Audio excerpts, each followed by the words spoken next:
میری گزارش آپ سے ہے کہ اب یہاں سے جانے کے بعد اپنے رشتہ دار، اپنے احباب ڈھونڈیے، تلاش کیجیے کس سے بات چیت بند ہے، کس سے رشتہ ٹوٹا ہوا ہے، کس سے تعلقات میں انبن ہے، خود جا کر یا فون کر کے سامنے سے معافی مانگی۔ اور یاد رکھیے فرمایا گیا جو حق پر ہونے کے باوجود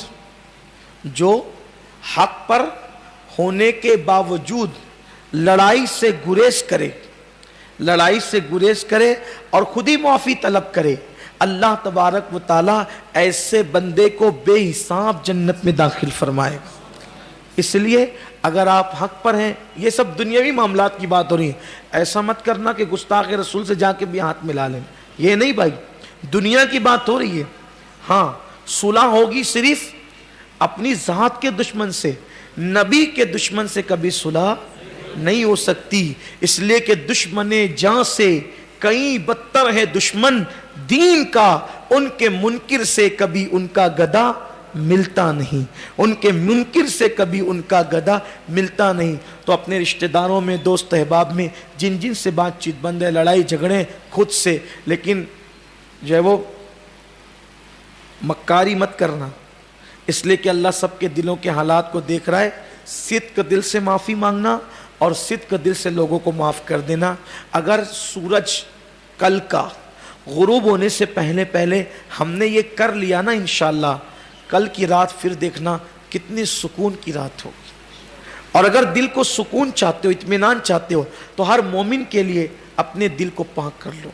ہر مسلمان کے لیے اپنے دل کو صاف کر لو، انشاءاللہ بہت پرسکون زندگی، بہت پرتپاک زندگی، بہت پرکیف زندگی گزرے گی۔ اللہ پاک کی بارگاہ میں میں دعا کرتا ہوں کہ اللہ تعالیٰ سب سے پہلے مجھ گنہگار کو اور آپ سب کو اللہ عمل کی توفیق عطا فرمائے۔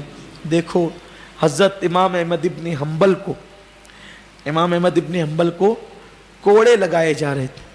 جیسے جیسے بادشاہ کا جلاد کوڑے مارتا تھا، امام احمد ابن حنبل کہتے تھے میں نے معاف کیا، وہ بے ہوش بھی ہو جاتے تھے، کہتے تھے میں نے معاف کیا۔ لوگ کہتے تھے حضرت جب آپ کو کوڑے مارے جاتے تھے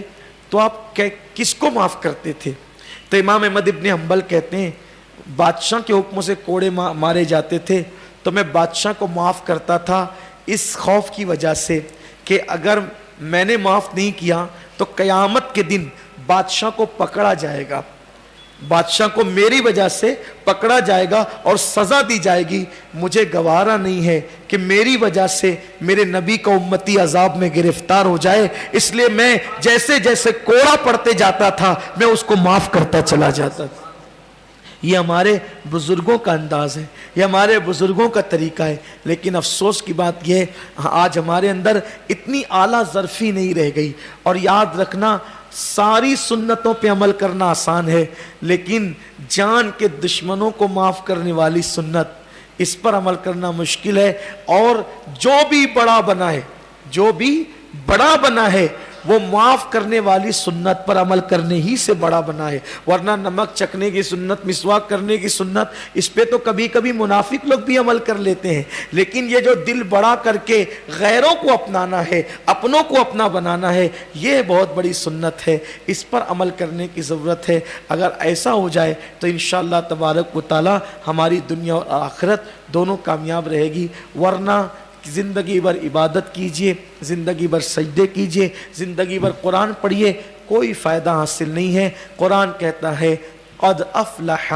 من تزکا وذکر اسم ربہ فصلی، کہ جن لوگوں نے اپنے دلوں کو پاک کیا، اللہ کا ذکر کیا اور نمازی بن گئے، بس وہی لوگ مراد کو پہنچے، وہی لوگ کامیاب اور کامران ہو گئے۔ اللہ تعالی ہم سب کے دلوں کو پاک کر دے، ہم سب کے دلوں کو صاف کر دے، عداوتیں دور کر دے، کینے دور کر دے، دشمنیاں دور کر دے۔ سب سے پہلے میں ہی آغاز کروں، اگر میری اپنی ذات سے آپ لوگوں میں سے کسی کا کوئی دل دکھا ہو یا تکلیف پہنچی ہو یا حق تلفی ہوئی ہو تو اللہ اس کے رسول کو گواہ بنا کر اور رسول اللہ کو واسطہ وسیلہ بنا کر سب سے پہلے میں آپ سب سے معافی طلب کرتا ہوں کہ آپ مجھے معاف فرمائیں. میری آواز جہاں جہاں تک پہنچے میں ان تمام بھائی اور بہنوں سے گزارش کرتا ہوں کہ اگر میری ذات سے کسی کو تکلیف پہنچی ہو تو کل کا دن آنے سے پہلے وہ مجھے